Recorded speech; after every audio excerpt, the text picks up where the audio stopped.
Bismillahirrahmanirrahim. Assalamualaikum warahmatullahi wabarakatuh. Alhamdulillahirrabbilalamin. Wassalatu wassalamu ala rasulillah wa ala alihi wa sahbihi wa mawalah, amma ba'du. Sahabat beriman yang dirahmati Allah, Alhamdulillah kita bertemu lagi di channel ini. Pada kesempatan yang berbahagia ini, mari sejenak kita luangkan waktu kita untuk bersama-sama menyimak kajian yang akan disampaikan oleh guru kita. Tentunya banyak sekali ilmu, hikmah, dan manfaat yang bisa kita jadikan pelajaran dalam kehidupan kita sehari-hari. Penasaran siapa beliau? Mari kita simak bersama. Selamat mendengarkan. Saudara hadirin yang saya muliakan, kesulitan di dalam kehidupan merupakan bagian daripada kehidupan. Bukan untuk ditakuti, tapi untuk diatasi. Bukan untuk dihindarkan, tapi dicarikan jalan keluarnya. Hadapilah kesulitan dengan baik sangka kepada Allah, dengan lapang dada, dan dengan tetap bersabar menghadapinya. Kenapa? Karena tujuan kita mendirikan rumah tangga, mencapai ridho Allah. Kalau anak kita perjualbelikan, kalau istri kita komersilkan, kalau akidah kita jual untuk mempertahankan rumah tangga, bukankah makin jauh saja rumah tangga itu dari ridho Allah? Ini tujuan utamanya. Yang ketiga, rumah tangga yang bertujuan mardotillah itu, suami istri yang merupakan fondasi di rumah tangga, suami sebagai pemimpin, istri sebagai pembina, selalu musyawarah dalam menyelesaikan persoalan. Walaupun istri ditakdirkan sebagai pemimpin dan suami sebagai pemimpin dan istri yang dipimpin, tapi agama menganjurkan musyawarah. Jangan mentang-mentang istri nyari duit, suami nyari duit, lalu menteleng. Segalanya mau diktator, segalanya mau sendiri. Rumah tangga yang bertujuan mencapai ridho Allah selalu didirikan atas dasar musyawarah. Sehingga apabila sesuatu itu dihasilkan dari suasana musyawarah, tidak akan melahirkan penyesalan di belakang hari. Kalau tidak, berjalan menurut seleranya masing-masing, belakangan timbul penyesalan, akhirnya main salah menyalahkan. Kalau sudah saling salah menyalahkan, itu artinya sudah saling mengungkit kekurangan masing-masing. Akibatnya tidak ada lagi saling menghargai. Jadi dengan demikian musyawarah di dalam menyelesaikan persoalan, menghadapi kesulitan ekonomi musyawarah, menghadapi kenakalan anak musyawarah, akan membeli ini dan itu sebaiknya juga musyawarah. Kalau merupakan hasil musyawarah, maka saudara-saudara hasilnya pun akan dihadapi oleh bersama. Enak rasakan bersama, tidak enak rasakan bersama. Kenapa? Tadinya musyawarahnya bersama-sama juga. Lah kalau hasil sendirian, giliran enak mungkin yang satu mau ikut, giliran tidak enak yang satu nuding, gua kata juga apa? Kan begitu akibatnya kalau tidak berdasarkan musyawarah lebih dahulu. Maka insya Allah hasil musyawarah ini setidaknya tidak akan mendatangkan sesalan di belakang hari nantinya. Saudara-saudara kaum muslimin rahimakumullah, ciri yang keempat, sepasang suami istri yang bertujuan mencapai ridho Allah dalam upaya mencapai rumah tangga bahagia itu tawakal apabila mempunyai rencana. Tawakal berserah diri kepada Allah. Bukan berserah diri dalam artian mutlak yang mengarah kepada fatalism atau predestination. Kita sering mengartikan tawakal secara salah. Belum apa-apa sudah menyerahkan diri kepada Allah. Emang semuanya terjadi menurut maunya Allah dah. Gak usah ngapa-ngapain, bagaimana Tuhan aja dah. Lapar juga nggak usah makan, kalau takdirnya kenyang pan kenyang. Ya udah lapar terus kita. Makan dulu perkara nanti kenyang apa tidak, itu baru tawakal. Kalau sakit ke dokter soal sembuh atau tidak, baru tawakal. Artinya usaha itu ada. Setelah suami berusaha, istri berusaha, selebihnya tawakal. Apa perlunya tawakal? Apabila berhasil tidak lupa daratan, apabila berhasil tidak lupa diri, apabila gagal tidak putus asa. Sehingga dengan demikian dari tawakal ini lahirlah pondasi yang kokoh membina rumah tangga yang bahagia dalam upaya mencapai keridhaan daripada Allah Subhanahu wa taala. Apapun yang kita laksanakan di rumah tangga, tujuan intinya tetap untuk mencapai keridhaan Allah. Beli kendaraan untuk mencapai ridho Allah, lalu dipakai ngaji, dipakai ke masjid dan sebagainya. Beli peralatan rumah tangga untuk mencapai ridho Allah. Mendidik anak untuk mencapai ridho Allah. Membantu keluarga untuk mencapai ridho Allah. Dan begitu selanjutnya. Tawakal apabila mempunyai rencana. Kemudian cirinya yang kelima, suami istri yang bertujuan mencapai ridho Allah selalu mempererat silaturahmi. Sebab seperti sudah saya sampaikan pada pertemuan terdahulu, dalam berumah tangga itu ada orang tua, ada mertua. Itu cuma perbedaan istilah, tapi hakikatnya adalah sama. Jangan karena perbedaan istilah lalu menyebabkan kita berbeda sikap. Kalau sudah berbeda sikap, tentu akan melahirkan perasaan yang tidak simpatik. Sebaiknya suami istri kalau sudah berumah tangga, jadikanlah orang tua tempat cerita yang enak saja. Yang tidak enak telan berdua, yang pahit rasakan berdua, kesusahan dan kesulitan atasi berdua. Giliran enak ngomong sama orang tua, giliran senang cerita sama mertua. Sekarang kan kita balik, kalau lagi senang duitnya banyak, anteng di rumah, kalem aja. Tapi lalu waktu susah, Pak, waktu susah, Ma, cerita kepada orang tuanya, cerita kepada mertuanya. Lalu kapan kita mau menyenangkan orang tua?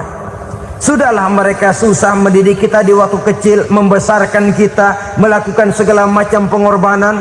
Demi setelah kita berumah tangga, kesulitan rumah tangga kita tumpahkan juga kepada mereka. Pererat silaturahmi dan usahakan agar seluruh keluarga hanya menjadi tempat kita cerita yang enak-enak saja.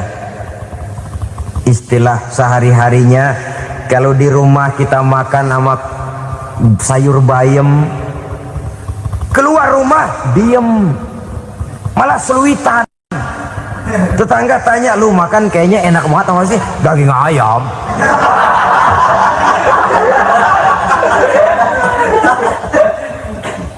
Lalu tetangga akan berbisik, itu makannya tuh orang enak bener ya, rumah tangganya tiap hari makan sama daging ayam. Biarlah paling kurang itu jadi doa, daripada kita makan sama kangkung lalu ribut ngomel di mana-mana. Gua kesel banget sama bini gua. Di warung ceritanya lagi. Kenapa? Saban sari gue direbusin kangkung mulu. Brengsek. Di warung cerita ada RT, ada RW. Gara-gara makan sama kangkung se-RT tahu. Akhirnya mungkin kalau kita berangkat orang hitung dari jauhan. Lihat, kangkung liwat.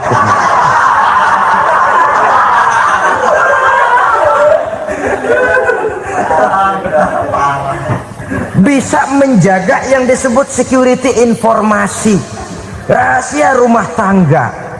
Bahkan pernah saya berikan contoh karena ingin menghargai.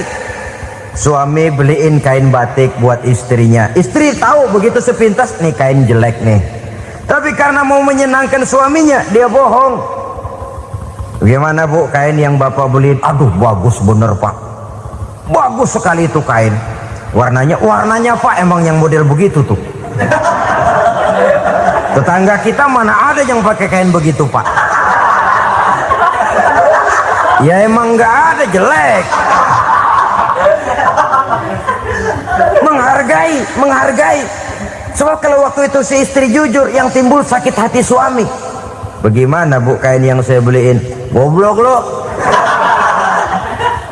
Kain begitu dibeliin di pasar juga banyak 1.400, campur odol lagi. Sudahlah suami punya niat baik, sampai rumah digoblok-goblokin, tidak ada lagi rasa saling menghargainya. Begitu pentingnya mempererat silaturahmi ini, sampai Nabi berpesan, isnani la yanzurullahu ilaihima yaumal qiyamah qati'ur rahim wa jarus su. Ada dua golongan manusia yang di akhirat nanti tidak akan dilihat oleh Allah, tidak akan diopeni oleh Allah, didiemin aja. Siapa mereka? Pertama, orang yang suka memutuskan silaturahmi. Yang kedua, tetangga yang jahat dengan tetangganya. Dua golongan manusia ini, pemutus silaturahmi, kemudian juga tetangga yang jahat dengan tetangganya, ini tidak akan dipandang oleh Allah di hari akhirat nanti. Jadi pererat silaturahmi, sebab kita ini zon politiken, makhluk yang bermasyarakat, yang tidak bisa hidup sendirian. Setiap kita memerlukan orang lain. Kita disebut kaya karena ada yang miskin, kita disebut alim karena ada yang awam, kita disebut berkuasa karena ada rakyat jelata. Tanpa rakyat tidak ada penguasa, tanpa yang miskin tidak ada orang kaya. Kalau tidak ada yang jelek, siapa yang bilang cakep? Karena ngimbangi. Saudara hadirin, atas dasar ini mestinya kita selalu bersyukur dalam segala posisi, tidak lalu salah terima kepada karunia yang diberikan Allah kepada kita. Saudara hadirin yang saya hormati, pererat silaturahmi, jadikan orang-orang tua kita tempat kita cerita yang enak-enak saja. Yang tidak enak, telan sendiri, usahakan sendiri, carikan jalan keluarnya sendiri. Setidaknya ya diam sajalah. Kalau belum bisa membalas budi baik orang tua, setidaknya jangan menyakiti hati orang tua kita. Sudah lelah dan payah dia mengasuh kita, membesarkan kita, merawat kita, demi setelah kita berumah tangga, seluruh kesulitan kita bawa lagi kepadanya. Karena itu buat para istri juga ini perhatian. Kalau dimarahi suami, jangan cepat-cepat pulang ke rumah orang tuanya. Nggak boleh diomelin dikit, main buntal aja. Gua pulang dah. Pulang. Sampai sana cerita habis-habisan, dikucek kejelekan suaminya. Nanti 2-3 hari balik aja lagi. Kan nggak lucu jadinya. Saudara hadirin, begitu juga suami. Mencaci maki habis istrinya, 2-3 hari bayar aja lagi. Konyol, istrinya sudah dicaci maki habis-habisan, dijeleki leluhur-leluhurnya, 2-3 hari baik lagi, mesraan lagi. Kata bininya dalam hati, gua lu jelekin juga, lu pakai juga, kayak.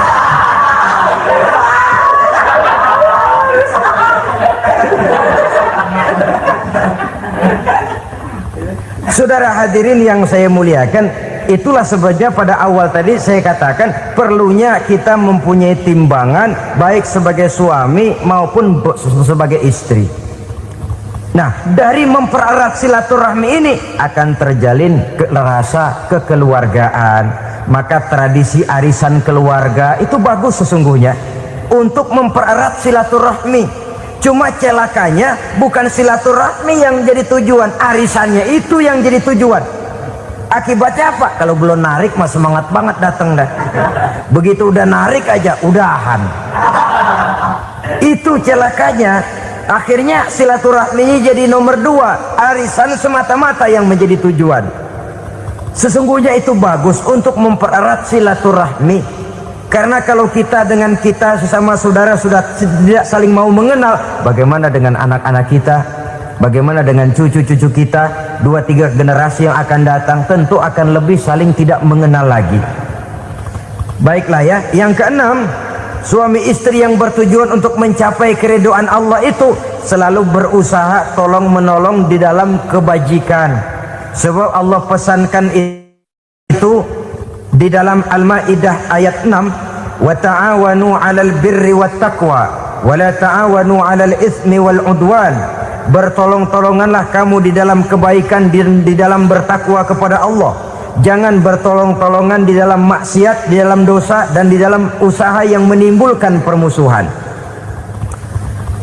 Kalau suami marah kepada seseorang, istri jangan ngipasin. Oh bang, yang begitu mah dibayain tuman. Bu, udah habisin aja dah. Anak-anaknya marahin sekalian. Ngipasin. Istri kesel sama tetangganya, suami ngipasin. Emang tuh tetangga kita, hahu.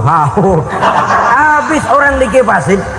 Ta'awanu 'alal birri wat taqwa, bertolong-tolonganlah di dalam kebaikan. Istri malas ngaji, suami mendorong, memberikan sugesti. Suami malas berusaha, istri memberikan sugesti. saling tolong menolong di dalam kebaikan dan takwa, dan jangan tolong menolong dalam dosa dan permusuhan. Kata suami, "Bu, daripada kita melarat terus hidup, kita piara tuyul yuk." Kata istrinya, nah ini sudah menyimpang bang, bersabarlah, bagaimanapun insya Allah kita tidak akan mati kelaparan. Piara tuyul itu nanti jadi pindah akidah, merusak iman, berteman dengan setan. Apalah artinya kekayaan dan kesenangan sebentar kalau harus mengorbankan kekayaan dan kesenangan yang abadi. Ini sudah alal ismi wal udwan, sesuatu yang mengandung dosa. Saudara hadirin yang saya hormati, kemudian yang keenam, berbaik sangka. Baik suami maupun istri sama-sama saling berbaik sangka. Suami melepas istri, istri melepas suami dengan hati yang ikhlas. Suami meninggalkan istri di rumah dengan jiwa yang bersih dan rasa yang aman. Ada rasa baik sangka, dan ini modal dasar. Kalau sudah dilandasi oleh buruk sangka, tentu yang lahir nanti adalah perasaan-perasaan yang tidak baik. Akibatnya sangat tidak menguntungkan. Masya Allah, sangat luar biasa kajian yang sudah disampaikan oleh guru kita. Sahabat beriman yang dirahmati Allah, tetaplah di channel ini karena kajian ini belum selesai. Dan masih banyak lagi hal-hal menarik yang akan disampaikan oleh beliau. Tetaplah di channel ini dan mari kita lanjutkan kembali. Selamat mendengarkan. Inilah beberapa ciri dari rumah tangga yang didirikan atas dasar mardhatillah, mencapai keridhaan dari Allah. Nanti akan menyusul tujuan berikutnya, diantaranya mendapat keturunan, diantaranya lagi mendatangkan gairah untuk lebih berusaha mencari rezeki karena sudah merasa punya tanggung jawab berupa anak dan istri. Mempererat silaturahmi, itu cuma tujuan-tujuan sekundernya saja. Tujuan primernya kita melakukan suatu nikah untuk mencapai keridhaan dari Allah Subhanahu wa taala. Silakan punya istri cantik, kaya, tapi tujuan utamanya kita membina rumah tangga untuk mencapai ridho dari Allah. Karena itu dasarnya mawaddatan warahmah. Jangan cuma cinta tapi juga kasih sayang. Cinta, kecenderungan kepada jasmani akan berakhir, tapi kasih sayang, kecenderungan kepada rohani, makin tua malah makin erat, makin tua malah makin mesra. Sehingga kadang kita menampak kakek-kakek dan nenek-nenek lagunya kayak pengantin baru. Apa cinta-cintaan? Tidak. Bagaimana kakek-kakek sama nenek-nenek harus bilang I love you? Yang masih ada itu waktu itu mawaddah, kasih dan sayang. Itu yang akan kekal, itu yang akan abadi.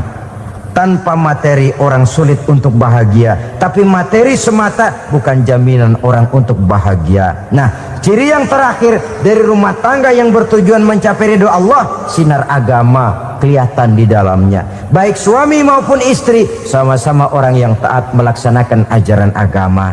Saudara, mudah-mudahan walaupun singkat dapat menjadi sumbangan moral dalam kita mewujudkan rumah tangga yang bahagia menurut contoh yang diberikan oleh Rasulullah Sallallahu Alaihi Wasallam. Terima kasih atas perhatian saudara. Mohon maaf atas segala kekurangan. Usikum wa nafsi bitaqwallah. Wassalamualaikum warahmatullahi wabarakatuh. Maka nikmat lalu bertambah. Makin kita syukuri nikmat, makin tambah itu. La azidannakum, janji Allah, pasti aku tambah nikmatku kepadamu jikalau kamu pandai mensyukurinya. Tapi kalau kamu ingkar, tidak pandai bersyukur, awas, nikmat bisa berubah menjadi azab kalau kita tidak pandai-pandai mensyukurinya. Jadi cirinya yang pertama, rumah tangga bahagia itu apabila suami istri pandai bersyukur terhadap nikmat yang diberikan oleh Allah Subhanahu wa taala. Satu. Cirinya yang kedua, rumah tangga yang berdasarkan untuk mardhatillah, mencapai keridhaan Allah, sabar apabila mendapat cobaan. Namanya orang berumah tangga itu persis berlayar di lautan. Suami istri adalah dua orang yang memegang kemudi. Kalau berlayar ombak tenang, angin bertiup sepoi-sepoi basah, lalu bila malam datang bulan bersinar, bintang gemintang gemerlapan, berlayar memang nikmat. Tapi satu saat angin puting beliung bertiup, gelombang menggunung, halilintar menyambar, kemudian petir berkilat. Kalau pada saat itu suami mau ngalor, istri mau ngidul, alamat perahu patah di tengah jalan, kandas di lautan sebelum sampai ke pantai yang akan ditujunya. Oleh karenanya perlu kekompakan. Maka sejak awal seharusnya dalam akan membina rumah tangga yang bahagia itu lebih baik bicara yang pahit-pahit saja, supaya terjadi kesamaan langkah apabila menghadapi kesulitan dan cobaan, sabar apabila mendapat cobaan. Rumah tangga seperti kapal di lautan tadi tidak akan sunyi dari hantaman gelombang, tidak akan sepi dari tiupan angin topan, dari kilatan petir, dari sambaran halilintar. Baik suami, baik istri harus sabar menghadapi kesulitan. Kadang kesulitan dari segi ekonomi, kadang kesulitan dari segi mengarahkan dan mendidik anak-anak, kadang kesulitan karena banyak orang yang hasut dengan kita, kadang kesulitan berbagai macam lah yang menyebabkan kesulitan. Rumah tangga yang bertujuan mencapai ridho Allah sabar menghadapi segala macam kesulitan. Saudara-saudara kaum muslimin rahimakumullah, kesulitan adalah bagian daripada perjalanan hidup. Siapa orangnya yang tidak pernah menemukan kesulitan dalam kehidupan? Rasanya hampir tidak ada. Dan memang kesulitan bukan untuk ditakuti, kesulitan justru untuk diatasi, dicarikan jalan keluarnya. Begitulah suami istri yang bertujuan mencari ridho Allah. Manakala suami berada dalam kesulitan, istri mencarikan jalan keluar atau berusaha memberikan jalan keluar.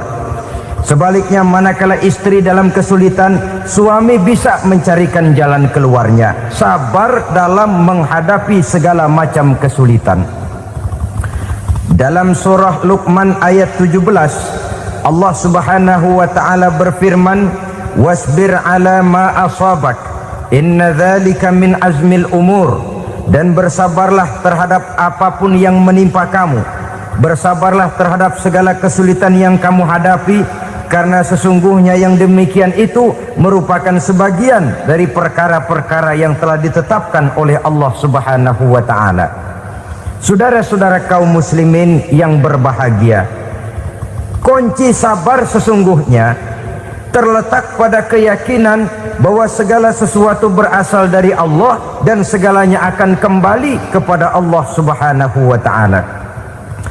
Rumah tangga yang sabar di dalam menghadapi kesulitan-kesulitan biasanya akan lebih mudah mencari jalan keluar.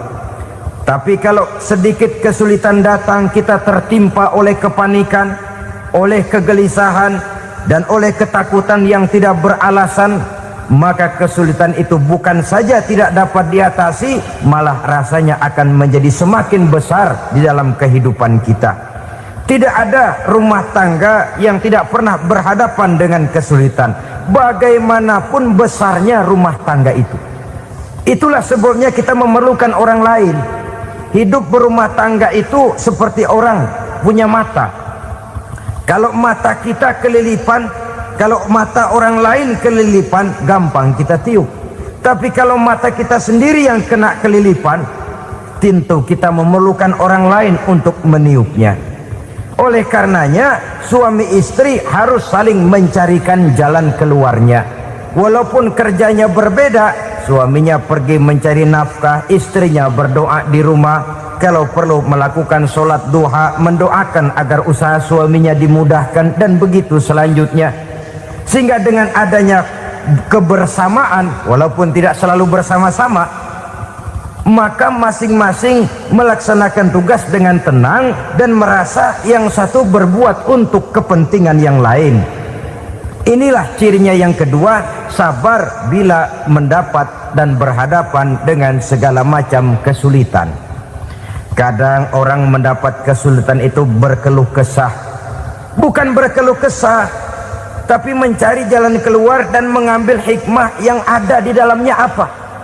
Karena bukan kemudahan, kesulitan yang membuat orang dewasa.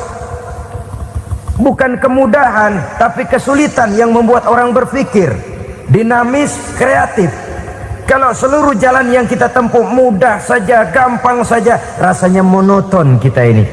Kehilangan dinamika dalam perjuangan. Kesulitan yang membuat orang matang, kesulitan yang menempa kepribadian untuk lebih dewasa menghadapi bahtera kehidupan, membuat pandangan makin arif, wawasan makin luas, dan analisa semakin tajam. Sama saja dalam hidup. Sesungguhnya pujian sering menjadi racun, dan caci maki kalau kita tanggapi secara positif sering membuat kita makin dewasa. Jarang orang berpikir kalau dipuji, tapi baru dia merenung dan mencari diri setelah dicaci maki dan dikritik habis-habisan. Walaupun watak umum manusia senang dipuji, marah kalau dicaci maki. Biasanya kalau ketemu cewek cakep kita bilang, kamu cakep deh. Dia paling bilang, ah abang bisa aja.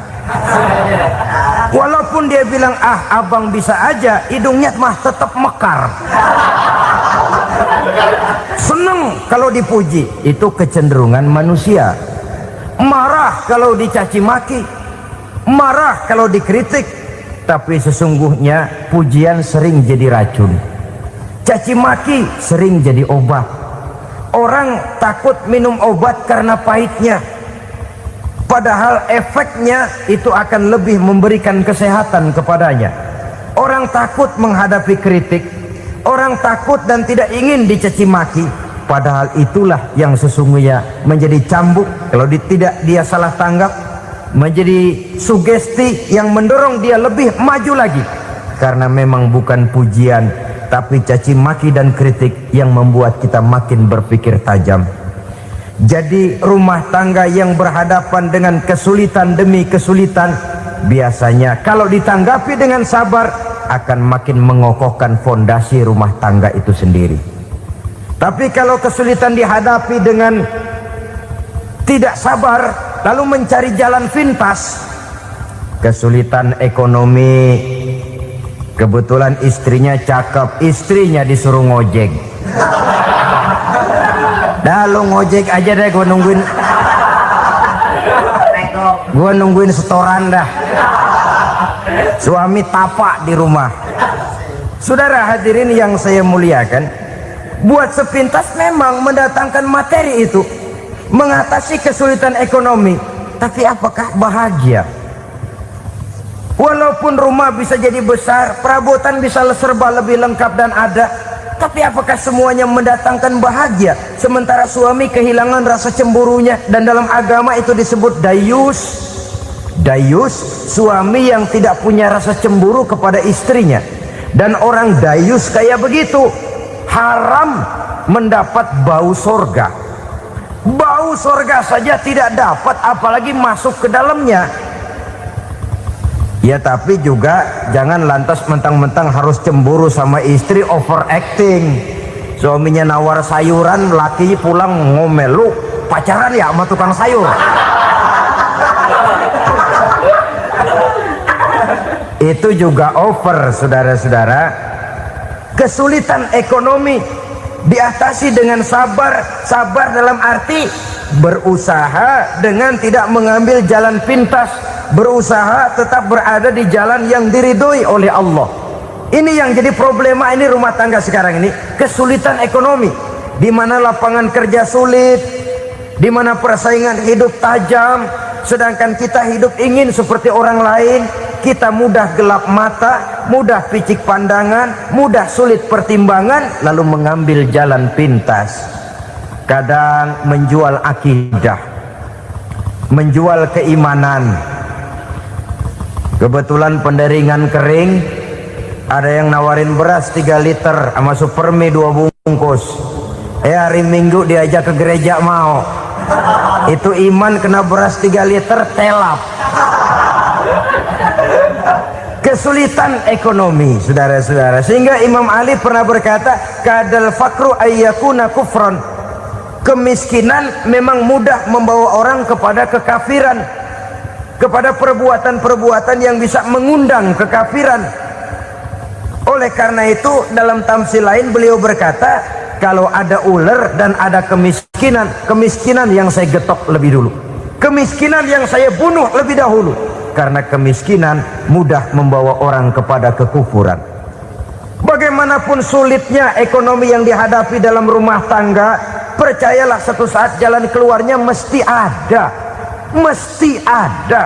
Jangan sampai mengambil jalan pintas yang membuat kita keluar dari jalan yang ditinjau dari segi kemasyarakatan pun mendatangkan aib, ditinjau dari kehormatan berkeluarga pun mendatangkan nista, ditinjau dari segi ekonomi pun barangkali tidak akan mendatangkan kelimpahan materi.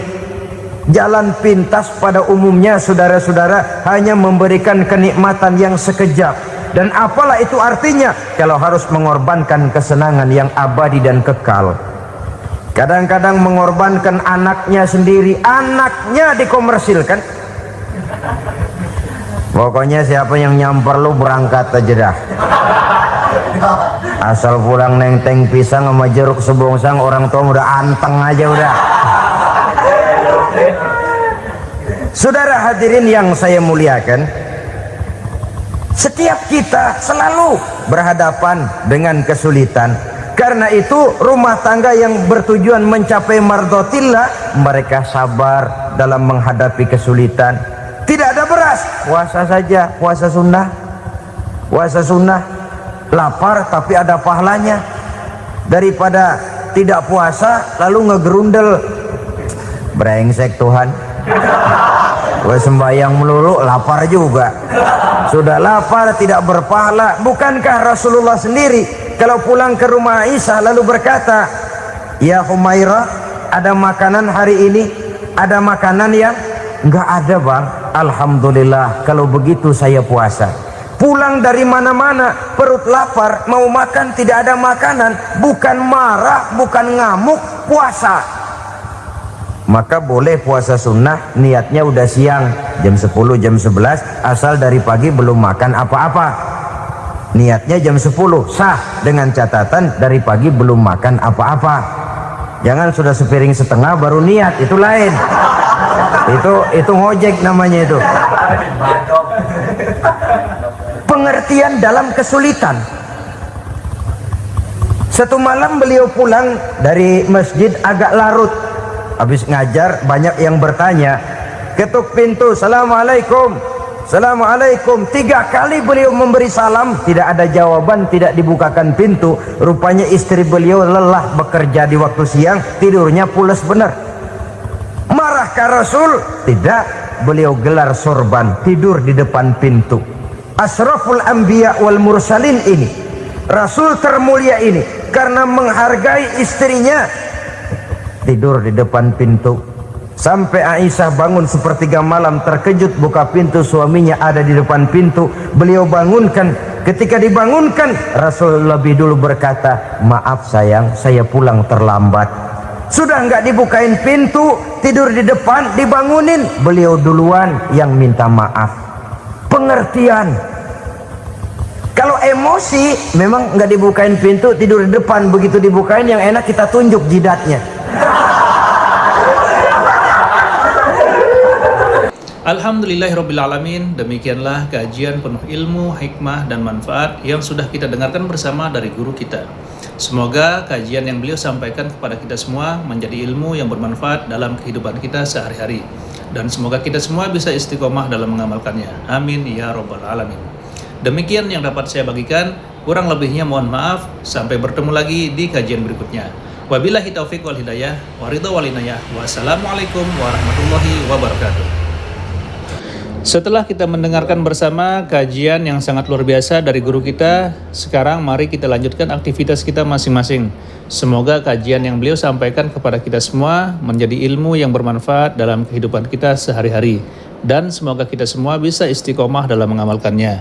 Amin ya rabbal alamin. Buat sahabat semua, saya ucapkan selamat beraktivitas dan sukses selalu. Sampai bertemu lagi di video berikutnya. Wassalamualaikum warahmatullahi wabarakatuh.